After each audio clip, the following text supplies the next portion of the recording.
మరో ప్రశ్న, నిత్యం కష్టాలు ఉంటున్నాయి, కర్మ క్లీనింగ్ ఎలా చేసుకోవాలి అని ఆవిడ అడిగారు.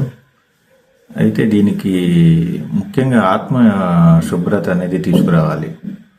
ఈ ఆత్మకి మనం ఏదైతే సమాచారం పోగు చేస్తుంటామో ఆ సమాచారం చేసినవి, వాగ్దానం చేసి తీర్చలేనివి ఏవైతే ఉంటాయో మొక్కులు లాంటివి, అవన్నీ కూడా మనం ఇమీడియట్గా దాన్ని రద్దు చేయాలి, తీసేయాలి, క్లీన్ చేయాలి. అప్పుడే మనకు శాంతి లభిస్తుంది.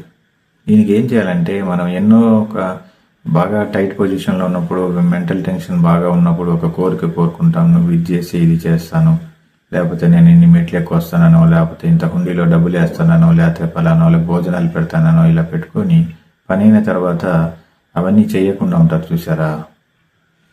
అవన్నీ ఏం చేస్తుందంటే, ఆత్మ మీరు ఏదైతే మాట తెప్పారో అవన్నీ మళ్ళీ తిరిగి మీరు అవన్నీ నిలబెట్టుకునేదాకా, మీకు అవన్నీ గుర్తొచ్చి చేసేదాకా కష్టాలు పెడుతూనే ఉంటుంది.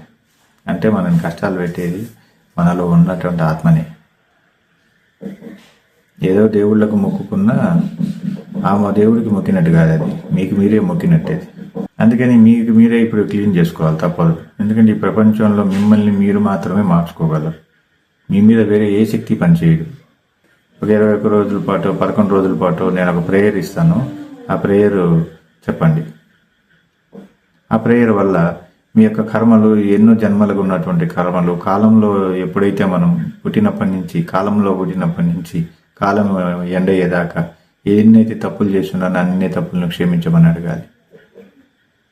నేను ఏవైతే మొక్కులు కోరుకొని ఉన్నానో అవన్నింటినీ క్షమించు, నేను అవన్నీ తీర్చలేని పరిస్థితుల్లో ఉన్నాను, గుర్తు కూడా లేవు నాకు, అవన్నీ నన్ను క్షమించు అని చెప్పి కోరుకోవాలి, చెప్పాలి. ఎప్పుడైతే మీ వాయిస్ తోటి మీరు చెప్తారో మీ లోపల ఉన్నది ఖచ్చితంగా విని తీరాలి.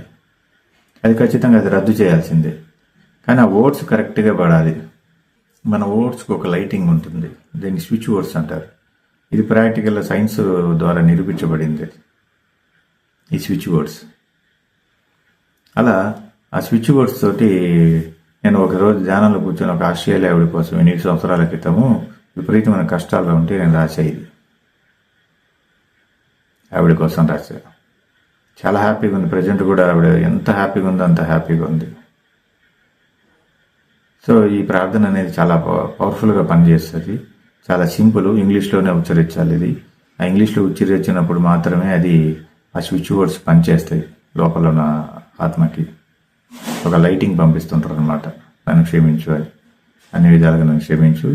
కర్మలు ఎప్పుడైతే కాలంలో పుట్టినప్పటి నుంచి నా ఆత్మ ఉందో అప్పటి నుంచి ఎప్పుడైతే కాలం ఎండ్ అయిపోద్దో ఈ ఆత్మకి, అప్పటి వరకు ఉన్నటువంటి కర్మలన్నీ కూడా నాశనం చెయ్యి, తీసేసేయి. మంచి ఉండకూడదు, చెడు ఉండకూడదు, రెండు తీసేయమని చెప్పాలి. అప్పుడు మీరు ఈ కర్మచక్రంలో కాకుండా శాంతియుతమైనటువంటి భగవత్ సన్నిధిలో, ధ్యానంలో నిమగ్నం అవ్వచ్చు. ఒక నక్షత్రంకి వెలగవచ్చు.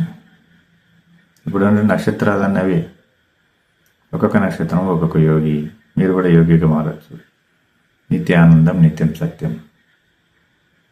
అలా ఉండాలంటే ముందు కర్మ క్లీనింగ్ అనేది స్టార్ట్ చేసుకోవాలి.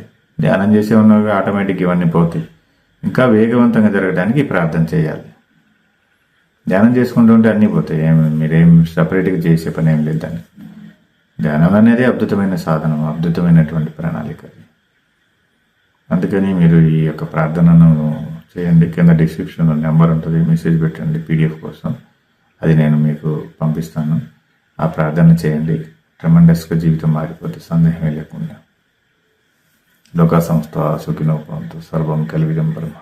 శుభం భయాత్, శుభం భయాత్, శుభం భయాత్, శుభం భయాత్, శుభం భయాత్.